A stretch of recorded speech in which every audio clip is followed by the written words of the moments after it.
Na realidade, o poder público, quando eu falo poder público, é tanto o governo federal, como o governo estadual, como o municipal. No caso, por quê? Nossos impostos, isso teve a realidade agora referente a carros, né? Por que que, por exemplo, um Gol no Brasil custa 50 mil e no Chile custa 20? Né? Eu mesmo tive recentemente em Portugal, lá vende um carro Polo por 16 mil reais, isso em valor euro, né? Seriam 8 mil euros, e aqui são 50 mil reais. Impostos abusivos, esses impostos foram criados, as alíquotas na época de inflação, né? E nós acabamos pagando a conta. Por quê? Porque diz que o brasileiro se contenta, quer dizer, o brasileiro não cobra. E a questão do etanol, na minha opinião, a questão de consumo, isso é irreversível. O mundo necessita de etanol. Etanol é uma commodity. Verde, né? Agora, o governo federal tem que fazer sua parte. A programação, planejamento em termos de estoques reguladores, ao mesmo tempo diminuição de impostos, né? E isso tudo chega no final o quê?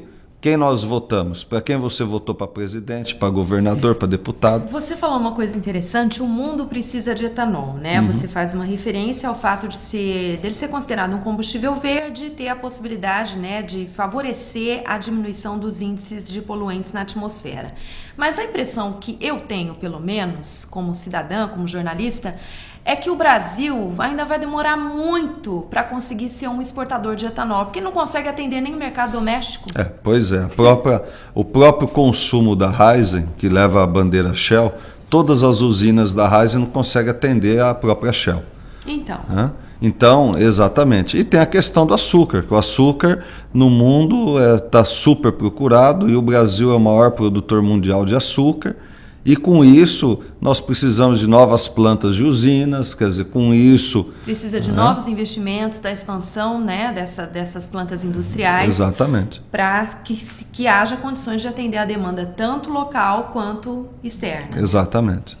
Tá certo, Júlio. E como é que você acha que vai ficar na próxima entre-safra? A gente sabe que a safra da cana, né, vai de abril até novembro, algumas usinas estendem um pouquinho até dezembro, mas no final do ano e início do ano seguinte, do início de 2012, a coisa deve ficar um pouco pior para o consumidor, né? Incrivelmente, eu acredito que vai ter de ter uma importação de etanol dos Estados Unidos, né, para poder Será que vamos chegar a esse ponto? Nós já tivemos esse problema esse ano, né? Foi importado etanol dos Estados Unidos e vejo como a única saída.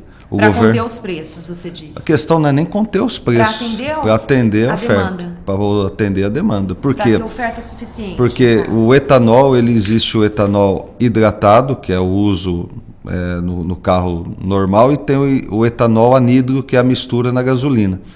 Então, para atender a demanda da gasolina, né, porque você pode ver que com o aumento do etanol agora no começo do ano, a gasolina teve uma procura recorde em termos de venda, e para poder atender essa gasolina também subiu muito porque o etanol anidro sumiu do mercado, não tinha etanol anidro. Então, é aquela questão, o cachorro correndo atrás do rabo, né? Nós estamos passando hoje esse momento pela questão de crise no mercado de usinas há 2, 3 anos atrás, né? Essa crise do setor não alavancou parte de produção, não teve plantios maiores e agora nós estamos passando por esse problema. Pois é, e essa crise aí que você citou acabou desencadeando na internacionalização do setor, né? Hoje em dia é cada vez maior a participação externa de empresas no setor sucroalcooleiro. Sim. Júlio, a gente espera que o cenário possa mudar, né? Que o consumidor tenha boas notícias aí nos próximos meses e que o preço do etanol não chegue novamente aos patamares que chegaram na entre-safra deste ano. A gente sabe que é difícil isso acontecer, mas não custa ser otimista e torcer para que isso ocorra. Muito obrigada, tenha um ótimo dia. Eu que agradeço, bom dia a todos, obrigado pelo espaço.